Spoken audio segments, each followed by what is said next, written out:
Warning, a long video, but I recommend you watch it all. Okay, so this happened when I was around 9 years old. I'm 25 now, and it's something I will never forget. It gives me goosebumps to this day. I lived in a terraced house, that's 4 houses combined, and my neighbors and I each have our own little patio.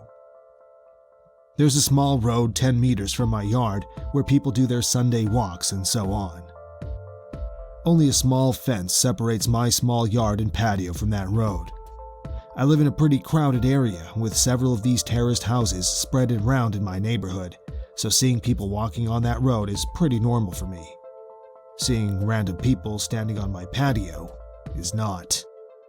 Before we begin, if you're interested in this type of video, make sure to smash the like button, subscribe to our channel, and click the notification bell. When I was 9, I usually got home from school about an hour before my mom got home from work. I live maybe 50 meters away from school, so my mom figured I was mature enough to be home alone for around an hour before she got home. This one day I got home from school. I did the usual thing, which was to make sure I locked the front door and double-checked that the back door leading to the patio was also locked. I was 9. Being alone was a little scary, even though it was the middle of the day and only for 1 hour. I then rushed to my room upstairs to play as much PlayStation as possible before my mom came home and made me do homework. While playing, I heard this noise coming from outside my window. My room was located 1 floor over the patio with a view to the road I told you about before. It was kinda like the sound of a cat, but my cat had been missing for over 3 months.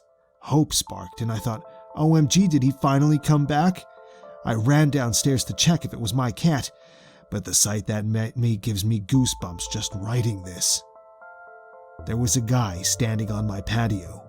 A tall guy with black hair covering half of his eyes, making him look like a male version of the Ring Woman or something. I could hear him making high-pitched sounds, almost like a cat meowing. A brown liquid was running down from his mouth, and I could see him spitting out my dad's stomped cigarettes. He was actually eating from the ashtray. I was frozen observing this, eventually snapped out of it, and screamed so loud that the man must have heard. He didn't react. He kept on eating from the ashtray. I ran upstairs to my room, locked the door, and called my mom, who then called the cops. I've never been more terrified in my life. Laying in bed under my sheets, shivering with fear as I hear these creepy, high-pitched noises from the guy eating cigarette stumps from the ashtray on my patio. I kinda blacked out for a moment because the next thing I remember is the police arriving on the road by my yard. I hear them talking to the guy saying stuff like, "What are you doing?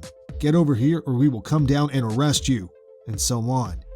He didn't respond, but the high-pitched sounds was more frequent and louder. I decided to look through the window, feeling safe now that the cops were there. I could see 2 police officers standing by my fence, 1 man and a woman. I did not see the creepy man, however, because he was standing directly 1 story under me in my field of view. The police jumped the fence, and I remember hearing the creepy guy screaming louder than anything I've ever heard before. He charged the female police officer with full force, and he fucking knocked her out cold. The male officer then immediately tased the guy, leaving him shaking on the ground, screaming still. The policeman struggled to keep him on the ground while putting handcuffs on him, but eventually made it. After a while, he managed to wake up the female police officer, who seemed to be badly hurt. He called for backup and an ambulance, and then he sees me standing in the window above him. The expression on my face must have been something else, because he just looked at me and said, "I sure as hell hope you didn't see all that." I started to cry.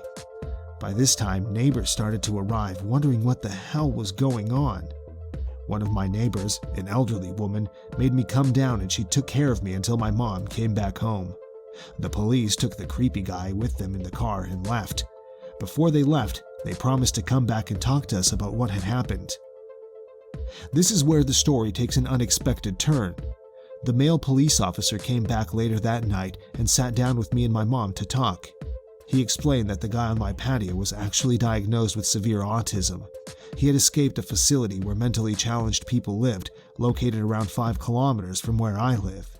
He explained that the guy had actually been living in my house 5 years ago, but he had been forced to move when his mom, his only caretaker, died. The poor guy probably thought he would find his mom in my house. He missed the routines, and he missed living there with his mom. The police had to move him from the house that time 5 years ago because he was extremely strong. From what I heard, he had extreme tensions in the body because of the autism, making his muscles grow stronger and stronger throughout the years. This was the reason he reacted the way he did when the police came that day. Still frightened, I told the police officer that he needed to make sure this would never happen again. He promised it wouldn't. After a few sleepless nights, my life got back to normal. The years went by, and the guy didn't come back. Until 1 year ago. At this time, my mom and dad had moved out. I bought the house from them, and I'm still living there today. I was enjoying my morning coffee on the patio when I see this random guy stopping on the road by my fence. He just stands there looking at me. I look at him and give him a nod. And then I hear the high-pitched noises. Holy shit, it's him! His hair had turned gray, but the high-pitched sounds made me realize. My heart started racing, and I instantly remembered the reason why he was back. I realized that he must have managed to escape again. Because I kept my cool a bit longer then when I was 9, I started to realize how sorry I felt for the guy. 16 years later, and he was back to look for his mom. I decided to carefully ask him if he wanted to come down to the patio. He instantly jumped the fence. I started to think he would knock me out like he did to that police officer. He didn't. He smiled. He looked at me and smiled. I offered him to sit down. He didn't respond.